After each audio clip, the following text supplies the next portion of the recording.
Alors, on se retrouve pour la filtration du Cosmos pour faire 400 grammes ici. Donc, j'ai pris, comme vous pouvez voir, un entonnoir avec un bas. Vous demandez un bas à votre dame ou alors vous en achetez un. C'est très bien pour filtrer. Et donc là, je rajoute, voilà, vous voyez, je l'ai laissé macérer durant 3-4 jours. Ah, attention. Voilà. Il faut absolument utiliser une cuillère pour faire tomber, sinon on en met partout. Alors, il me faut ça. Donc, il n'y en a vraiment pas beaucoup, hein. C'est vraiment pour aller à 400 grammes. Voilà. Voilà, ça nous fait, vous voyez, 400 tout juste. Pour faire, voilà. Maintenant, on va peser. Voilà. On va peser le Sophora. On a quand même une indication ici, hein. Vous voyez, on a 300. De toute façon, celui-là, c'est pour rajouter à un autre que j'ai fait il y a quelques temps. Ça va faire maintenant 15 jours qu'il est en... Vous voyez, je vais ajouter de l'alumine. Regardez, comme il est magnifique. C'est du Sophora pur, très très pur. Donc ça, c'est fait. On va le mettre de côté. On va peser le genêt. Alors, vous voyez, on peut aussi utiliser une étamine en 400 mèches, MESH. C'est la finesse de la maille. Ça permet une bonne filtration. Il faut y aller doucement. On est à 220 grammes. 260. Et ensuite, on passe à la réalisation, alors ici, d'un pigment. Et quand on a un super colorant, on fait une encre. C'est préférable. Parce que comme vous le savez, les matières chimiques blanchissent. Donc ce serait dommage de blanchir notre encre en réalisant un pigment. Donc là, on va avoir pas loin de 400. Voilà, 400 de genêt. 420 quoi. Vous voyez, tous les petits déchets qu'il y a.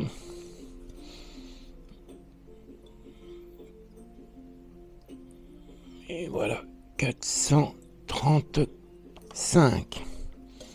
Voilà pour ça. Et il restera à filtrer là. Donc 435. Et il nous restera à filtrer le Sophora. Le jaune par excellence. Donc là, je suis pas sûr que ça va aller. Il vaudrait me prendre... Oui, parfait. Il vaudrait me prendre ça avec...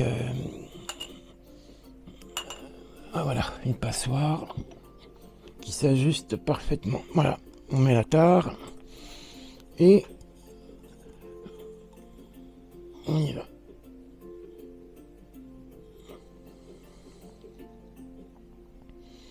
Voilà, le magnifique jaune de Sophora. Vous voyez ?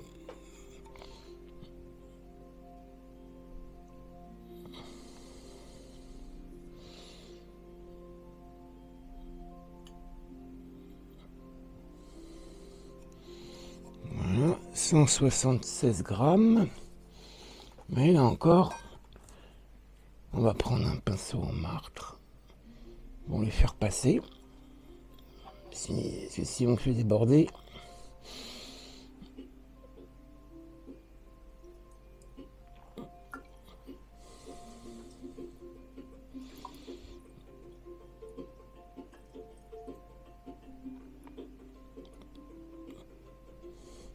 300 grammes.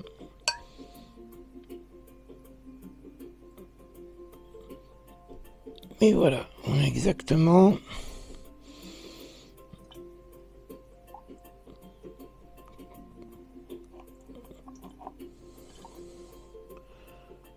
Voilà, on a exactement 329 grammes. Voilà, donc il faut nettoyer tout ça. Mais au moins là, on a des macérats propres, très très propres, très très filtrés. Vous voyez, au moins on sait qu'on peut maintenant travailler. On refiltrera de toute façon, hein. On filtre à toutes les étapes, mais au moins là, on sait qu'on a des colorants purs. Bien, on se retrouve pour la réalisation de l'encre et du pigment. A tout de suite. Alors, on se retrouve pour la filtration du genêt. C'est la 3e fois, parce qu'il y avait des morceaux dedans. Donc, il faut le refiltrer une dernière fois.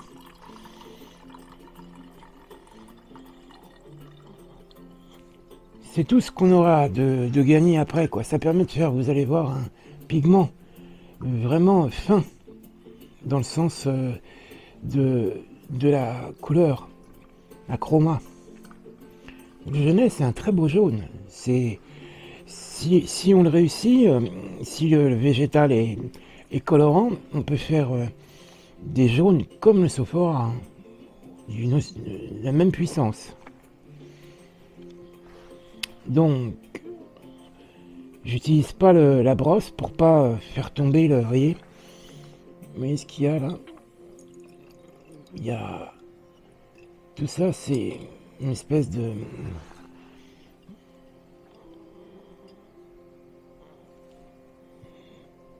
poussière. Voilà, regardez. C'est comme une poussière. C'est tellement fin que ça s'est passé à travers les filtrations précédentes. Voilà, on y est, c'est fait. Voilà, c'est parfait. 408 grammes. Voilà, donc on utilise, je voulais vous parler de ça, parler de ces pots, le parfait de 2 litres. C'est très bien pour les végétaux qui demandent de longues macérations, comme le aulne. Vous voyez, c'est parfait pour ça. Voilà, je le garde comme ça. Alors, là, on va donc repeser le colorant. Donc on utilise, là j'utilise un Erlenmeyer. Ça permet de faire un travail très propre. Vous allez voir pourquoi. Donc là je suis à 407 grammes. Donc je rajoute, donc disons 1%, ben, ça fait 5 grammes de ces piolites. 3,2, 4,8, 4,9, 5 grammes, voilà. Ensuite, il faut du sulfate d'alumine, donc 10%. Donc, on est à 408, donc 40 grammes. Voilà, 40 grammes.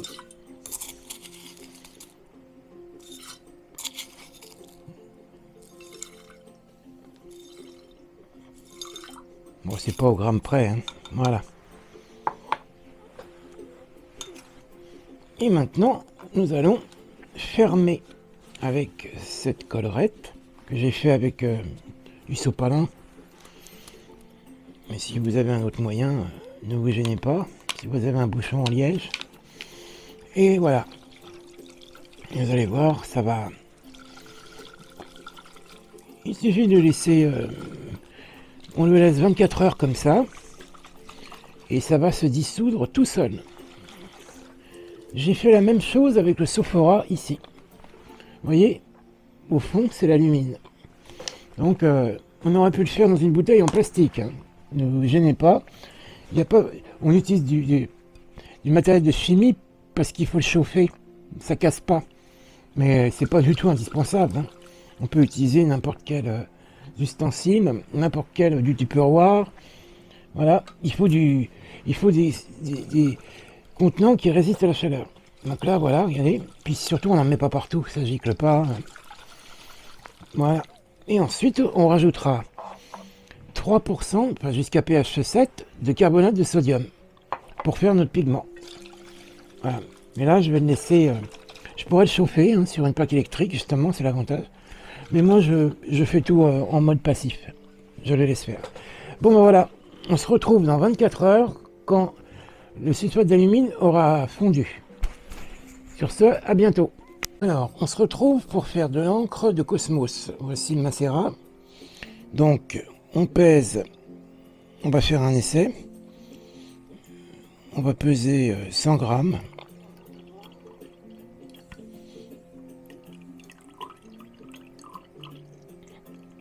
Voilà, 100 grammes. Dans lequel on va mettre un petit peu d'alumine, de sulfate d'alumine. On va mettre 10 grammes, à peine.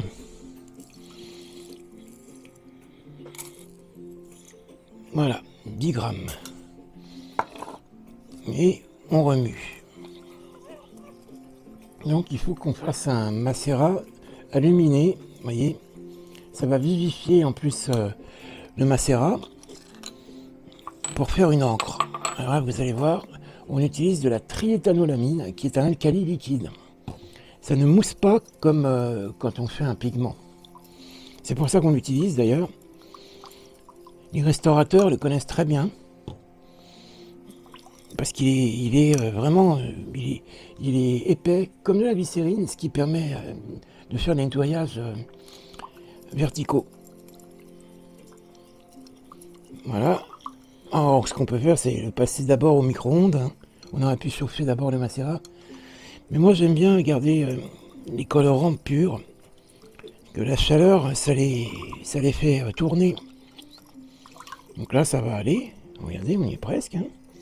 Ça va. De toute façon, sinon on laisse que ça se fasse. Hein. Alors on regarde le pH. Quand même. Donc là on doit être dans l'acidité.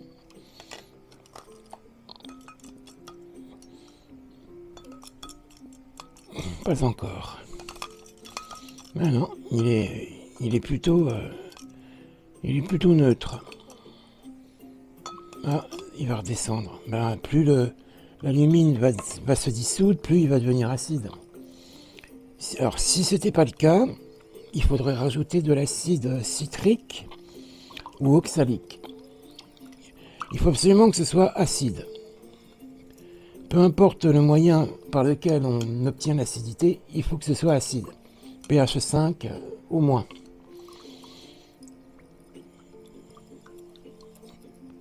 Voilà. Donc, voilà, on regarde. On va le laisser 1 heure ou 2. On va faire comme pour le macérat de Genève. Vous voyez, tiens, regardez. C'est en train de se... On y est presque. Enfin, ça met quand même 24 heures. Mais ça va aller. Au bout d'un moment, on va y arriver.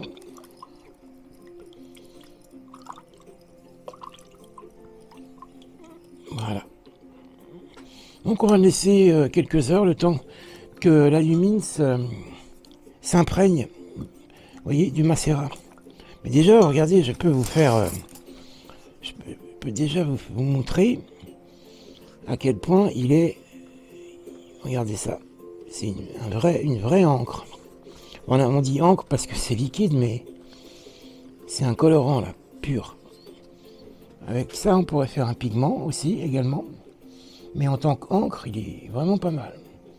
Dommage qu'il ne résiste pas si bien à la lumière. Donc, il faudra le protéger, le Cosmos. Voilà, donc on se retrouve dans quelques heures quand l'alumine aura entièrement dissous.